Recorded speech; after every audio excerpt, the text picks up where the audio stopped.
my time as dean to talk with several people who did, and especially several of his former students.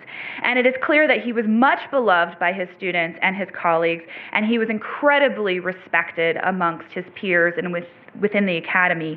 And so it is truly appropriate that this Law Review Symposium should be in his name. So I wanted to acknowledge her presence here later today and also his memory as well. We are truly honored at the S.J. Quinney College of Law to support this symposium as we recognize the emerging prominence of social media platforms as a space in which our most significant public conversations take place. And this means that discussions like this one are long overdue. Thinking about how we use platforms for news and public information and how they can be taken advantage of by those who wish to spread disinformation is essential to the health of our democracy. We are honored as today's symposium features an array of impressive guests. The day's panels and speeches will feature some of the most important voices in the country and the world in media law, tech law, corporate law, human rights law, First Amendment advocacy groups, and digital civil liberties organizations, not to mention some representation from Facebook, which is one of the major social media platforms whose initiatives we will have a chance to discuss. On behalf of the S.J. Quinney College of Law, I welcome you all and I thank you for taking your time to be here today. We truly appreciate it. Finally, I am very excited for today's symposium, as a real strength here at the S.J. Quinney College of Law is our faculty's national and international prominence in cross-disciplinary work. The Law Review has really tapped into an intersection of scholarship of two faculty members who themselves do interdisciplinary work, which brings an incredible variety of perspectives to the conversation and allows for creative discussion across scholarly boundaries. Ronelle's work at the intersection of journalism and law, and Erica's work at the intersection of human rights, social responsibility theory, and law combine to create a unique chance for us here at the S.J. Quinney College of Law to have events that, like this, that break down some of those silos and really engage in real solutions. So I'm incredibly happy that we can host today's conference. So again, I welcome you all to today's symposium. I hope you will enjoy your time with us today.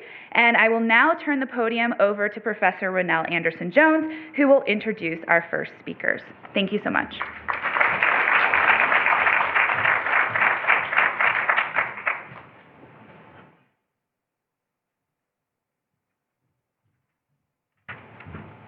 All right, good morning, everyone, and thank you so much for being here. I'm Professor Ronelle Anderson-Jones, and I have the distinct pleasure of introducing our first speaker, who is Andy Pergam, who is the Director of Governance and Strategic Initiatives at Facebook. Andy's going to be talking to us about some of the latest efforts there at Facebook and launching a day's discussion that I think will be really fruitful. Before I introduce him, I just wanted to let you know about our plans for Q&A at the symposium. We have a very long list of registered attendees, both here and online. We have loads of folks who are participating digitally elsewhere, which is apt for our topic for today. And we want to be able to engage as many of you in your thoughts and comments, and also want to be able to take advantage of that amazing cross-disciplinary group of experts that our dean just mentioned. And so at the end of each session, at the end of Andy's comments and also at the end of each panel session, we'll have a question and answer session. And the way that that will happen is the first round of questions and answers will be scholarly commentary, Q&A from our assembled group of experts. They're sitting here in the front, and we'll pass a microphone to them, and they can engage directly with the speaker in the panel. After we've had those questions, we want to be able to try to use our remaining time to get questions from all of you. So if any of you participating here or digitally want to participate in that Q&A, we found that the very best way to efficiently move through questions and answers, and to make sure that we use our limited time to answer questions that are of most interest to most people, is to use this program called Slido. The instructions are here. It's super simple. You go to slido.com and enter in the code, and then you can enter in your question, and you can also vote up questions that are of particular interest to you. If you don't have a device on which to do that with you, or need any assistance, Sam here in the back corner, give a wave, can give you some assistance. So I'll be sitting here with my tablet during that portion of the Q&A, and I'll try to consolidate questions so that we can get through as many as possible during the limited time that we have. All right, let me introduce you to Andy. Andy Pergam is the Director of Governance and Strategic Initiatives at Facebook. He joined the company just this summer in July 2019. Most recently, he was Vice President of News Operations and New Ventures at McClatchy, which is a local news publisher across the United States. Andy is a former Senior Editor and Director of Video at The Washington Post, and he was in broadcast news prior to that. He is a co-founder of Spark Camp, a convener of leaders in media, technology, and other fields, and he serves on the advisory board of the Poynter Institute. We're so grateful to have him with us today. Please join me in welcoming Andy Pergam.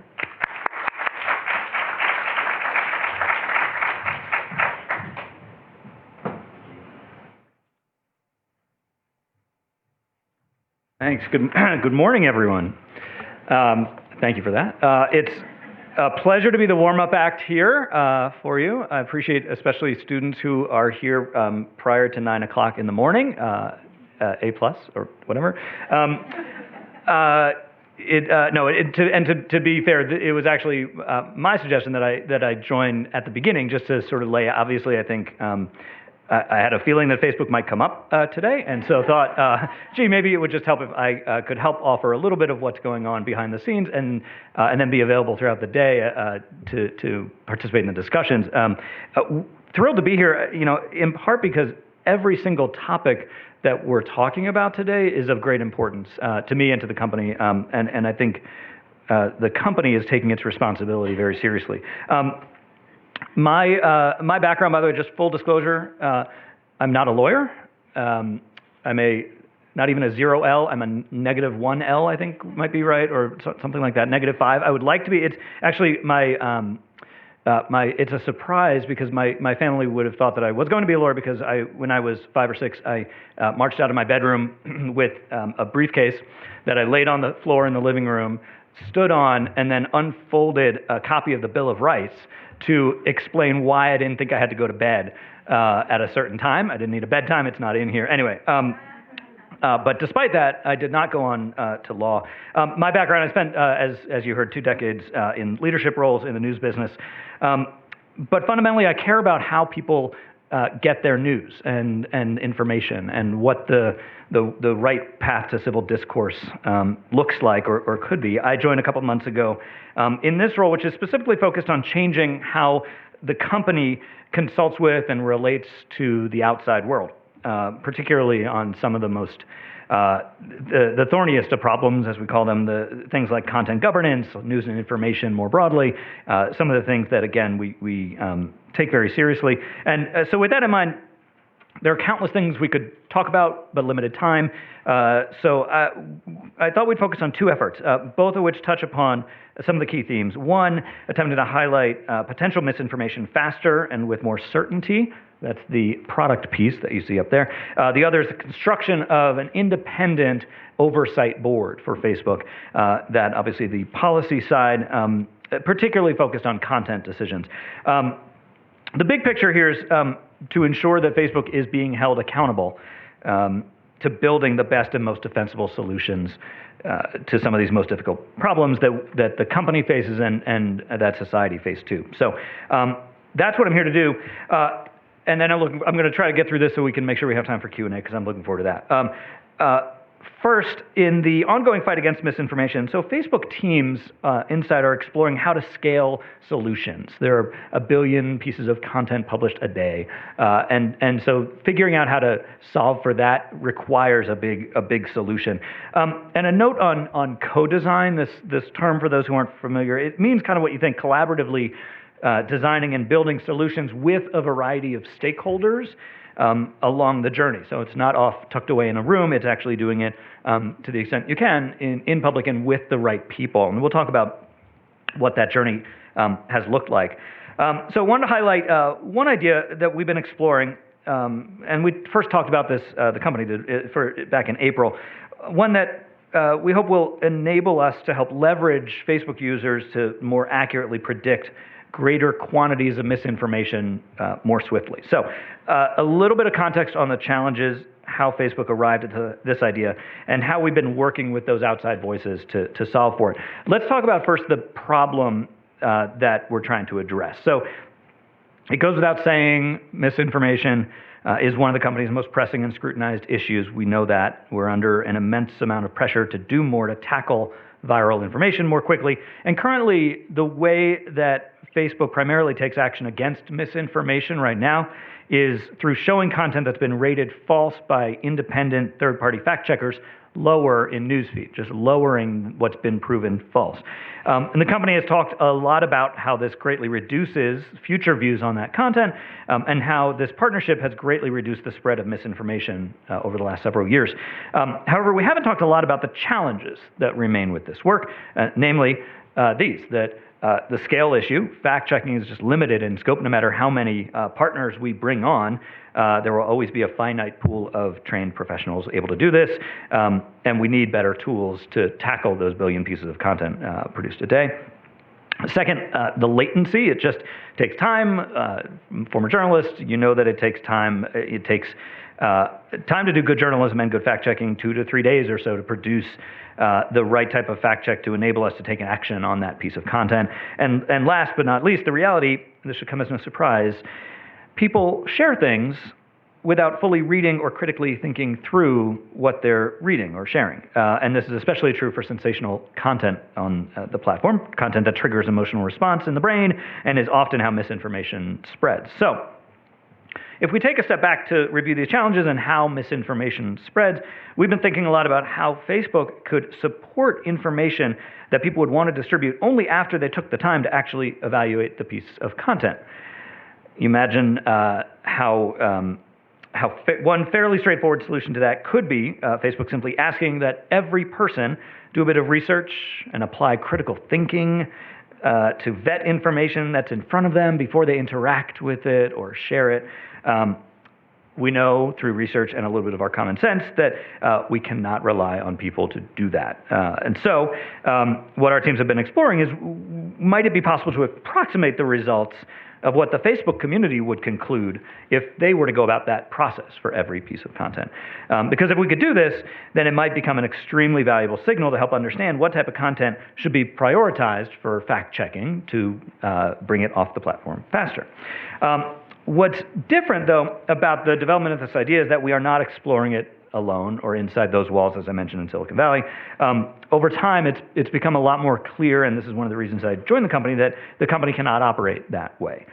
It's just not possible. And the company is committed more and more to bringing outside voices in to help us think through the societal issues that show up most on our platform. And so developing and regulating those solutions is too important for us to do alone, and we know that. That's why we've decided that we want to evaluate this idea to leverage everyday Facebook users, and we're doing that in consultation and with feedback from dozens of experts, academics, researchers, people who understand journalism, political science, and cybersecurity. We've asked them to assess not only the plausibility of this idea, but to help us work through improvements and to determine other solutions that we might be able to build to hone in on this incredibly important and complex problem in ways that we haven't thought about before. We need that, and that's a big part of what our team is focused on, this collaborative design, especially going forward. So based on the feedback and other concerns articulated, that idea that Facebook originally had has evolved significantly since early this year, with experts helping to identify where there are weaknesses in the design and recommending completely new solutions that might also complement the current work of our fact-checking partners. Most notably, one area that we received received consensus across expertise was the agreement that this program cannot and should not be a crowdsourced way of replicating the work of fact-checking partners, but there was agreement that we may be able to leverage a sample of our users to give important signals on what could potentially be misinformation. And so to that end, we're continuing to explore these two questions. What can everyday users reliably do to help us to identify potential misinformation faster and at greater scale? And how should the process be optimized to give us the most effective and defensible way to understand, identify, and take action on potential misinformation more quickly? This highlights just how these are ongoing problems and ones that we're committed to doing. The output of, obviously, these research questions will help define our product roadmap for this idea and help us better understand how we can unlock the power of the people who use the platform to help strive for the balance that you heard yesterday in Mark Zuckerberg's speech, the encouraging free expression and fostering a safe community. Let me hit pause on that, flip to the other side, which is the oversight board. The tension, obviously, between those two things is at the core of what the oversight board, the independent oversight board, is meant to do. As you recall, last year, Mark Zuckerberg announced his intention to build this independent body to keep the company accountable on the decisions that it makes. It has been one of the highest priority projects at the company, something that a lot of people are involved in, and a lot of people are losing a lot of sleep over because it's that important that we get right. Myself included. Similar to how we engaged academics and civil society in designing our community review effort, which I just discussed, Facebook has also undertaken an extensive consultation process around this in particular. We talked to more than 2,000 people from over 88 countries around the world and have significantly changed our plans for the board based on that public input from what we're hearing from people. Some of you in this room even have played a role in that, and we're grateful. It just is going to make it better. I'm glad to have a chance now to share with you where the team is, especially because it's of such great interest. A little bit of level setting, just so everyone's on the same page about what this is. Talk for a second about what the board is designed to do and what it is not designed to do. First, the board is going to hear individual cases of difficult and contested pieces of content. Those pieces that once you've exhausted your Facebook appeals process, that's where you turn to this board. Following those deliberations, the board will then either reverse or uphold Facebook's decisions, and those decisions, in this regard, will be binding. That's something we've stressed and needs to be the case. Second, the board will be able to give Facebook advice on policies. And during a review of an individual case, the board may identify where content policies need changes or adjustments. They can provide us with a policy advisory opinion, which we'll then consider and take action on. And they'll do all of this in a very public way. This is the mechanism by which the board will have lasting policy influence over a company like Facebook. At the same time, we should be clear about what the board is not meant to do.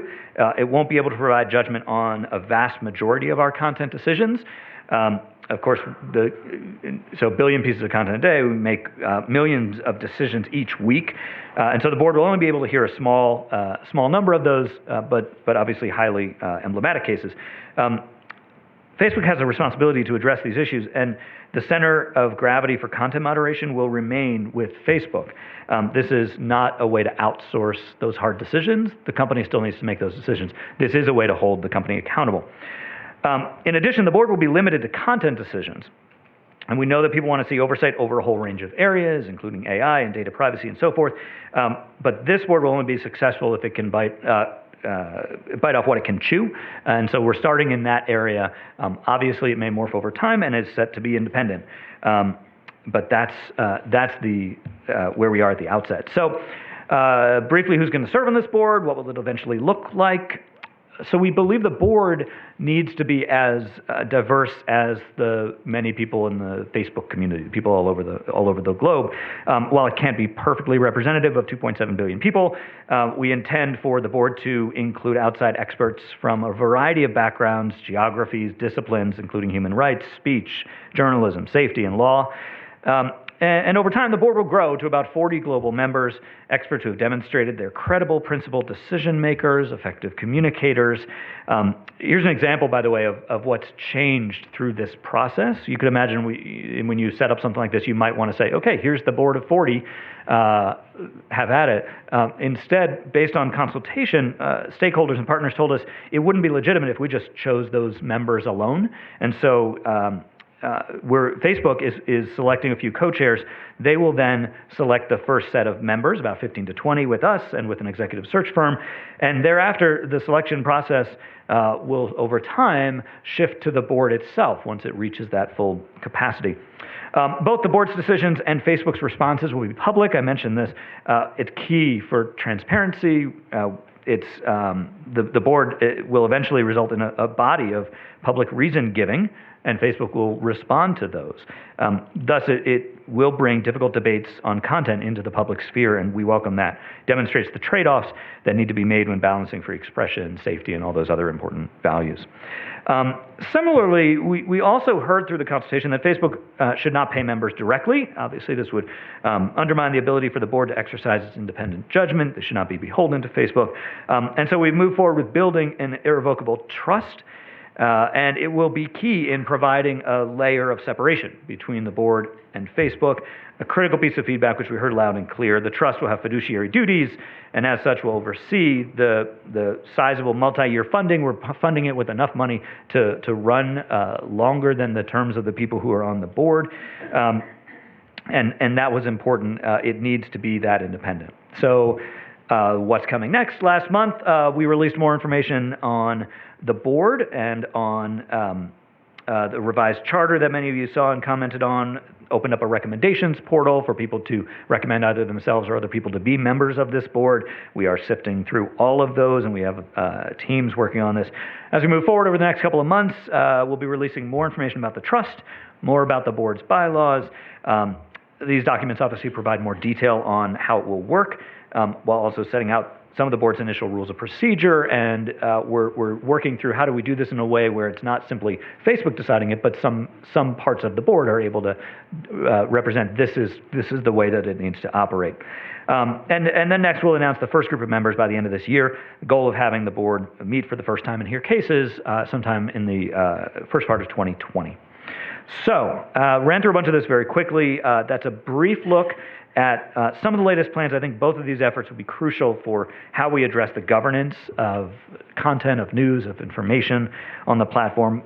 Both of these efforts represent how we're going out to external experts and asking them to help design with us better products and better policy initiatives. And both have changed dramatically because of the input we receive from partners, and we suspect they'll continue to. This needs to be a way that the company re-engages with people, and that's what we're committed to doing.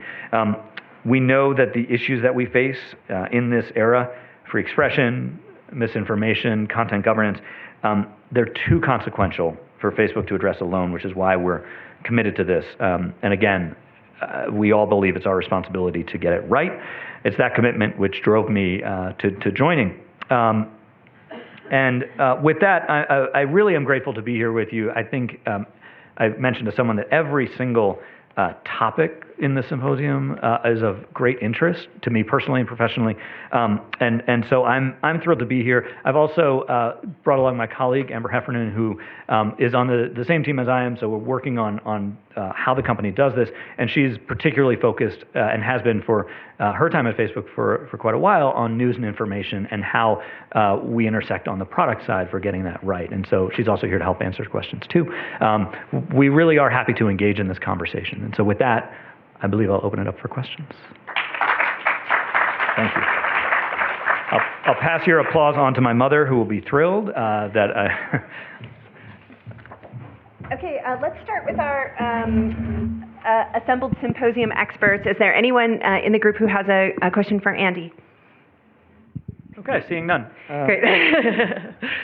I'll start off with a softball. Andy, and maybe also for Amber, just you talked about this consultation effort with regard to misinformation, and I know there had been some previous discussions, and Adam Mosseri did a post on fake news or false news. Mm-hmm. So I'm just curious, this initiative that you're describing, how are you using that term misinformation? Are you specifically referring to news that may be misleading, or are you talking about misinformation in a much broader sense? Do you have a working definition you could share with us?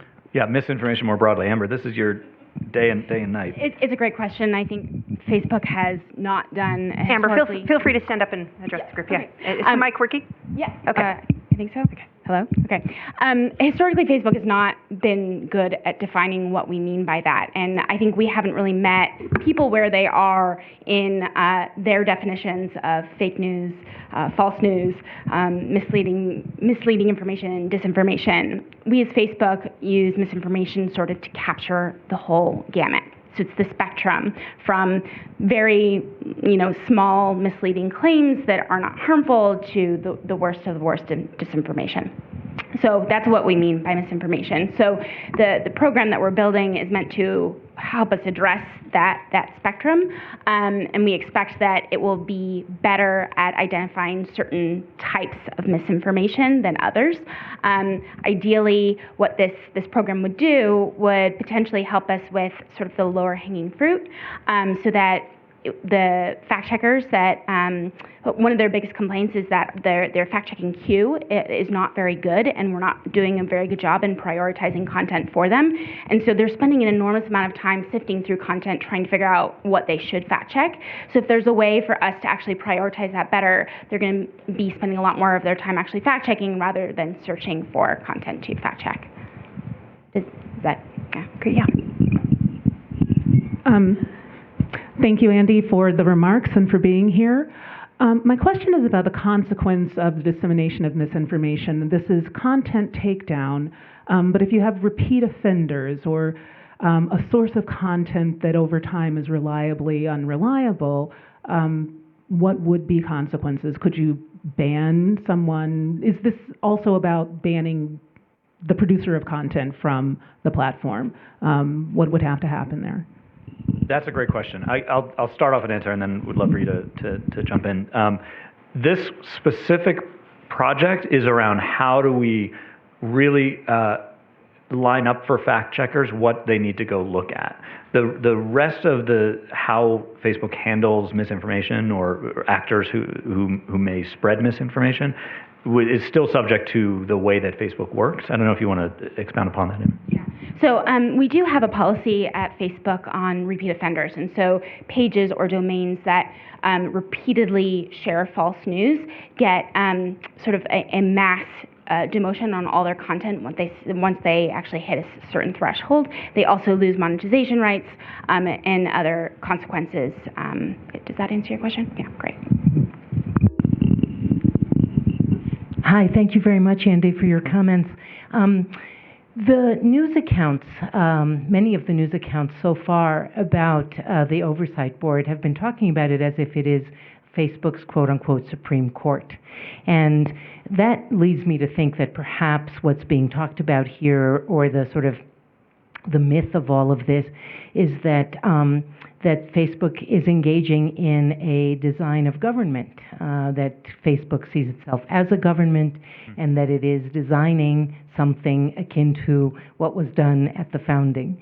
And so given how in the past Facebook representatives have talked about the company as simply a tech company, albeit a very powerful one, one wonders whether there's a kind of a pivot in the way in which Facebook is presenting itself, and what exactly that means with regard to a lot of other issues involving content moderation.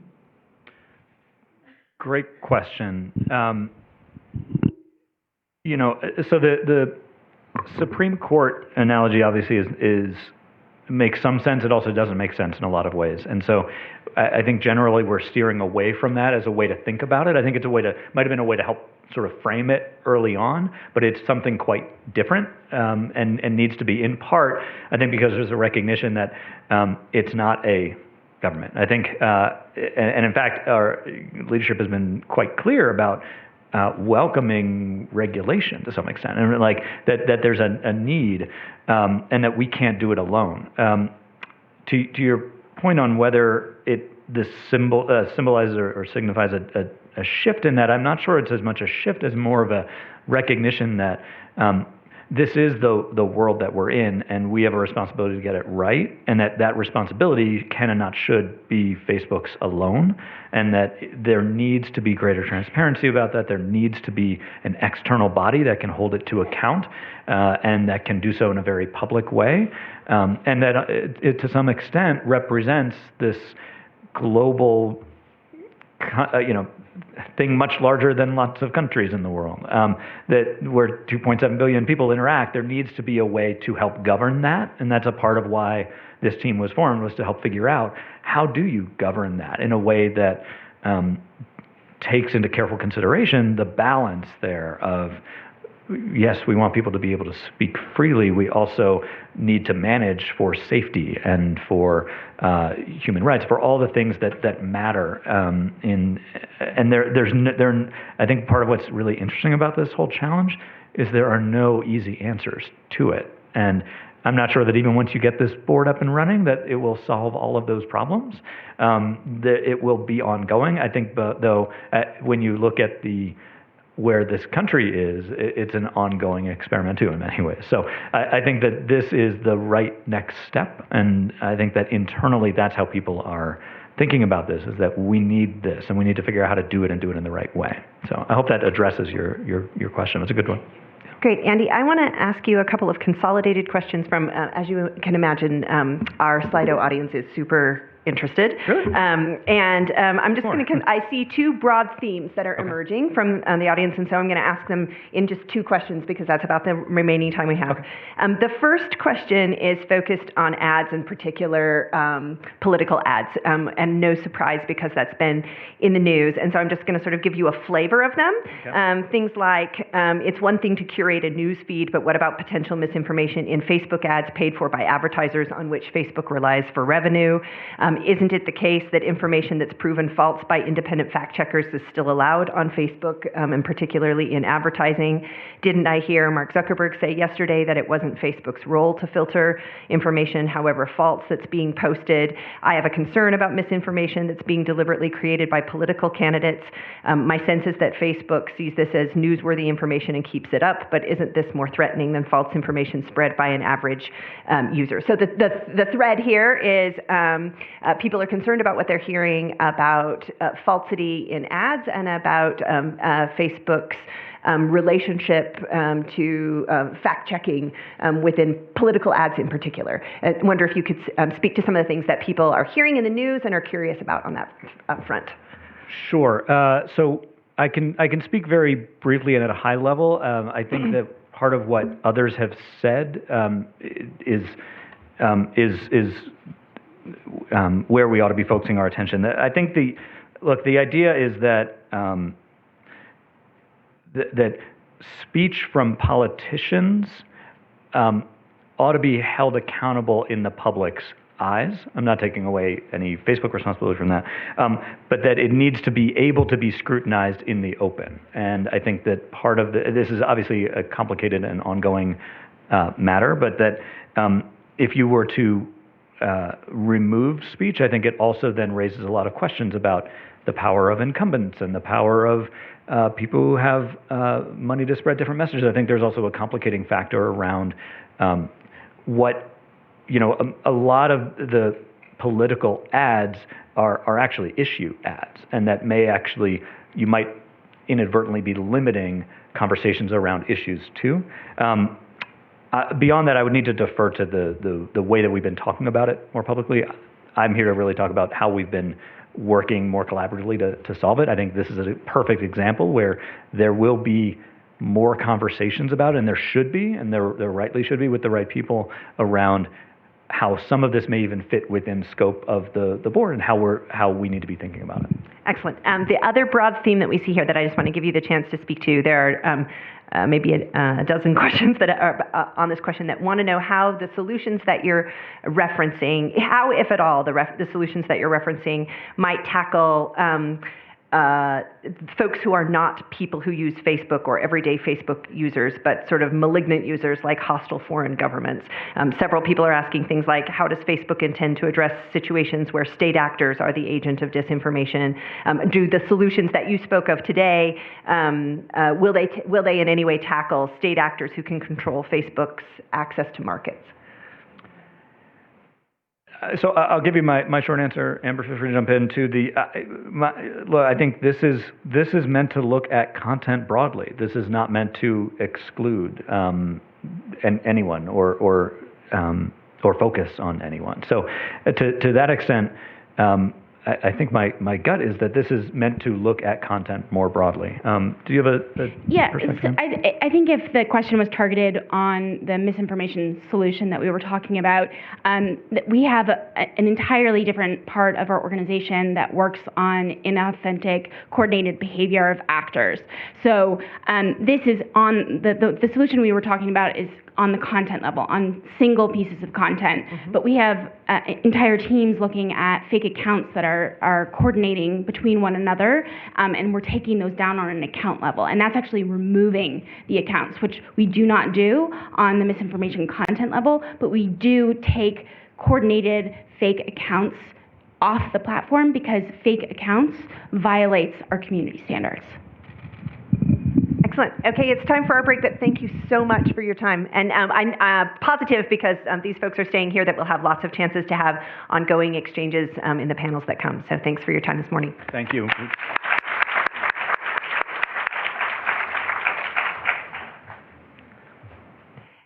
Okay, we have a break, and then we'll come back in 10 minutes to get started on our news and information on matters of public concern panel.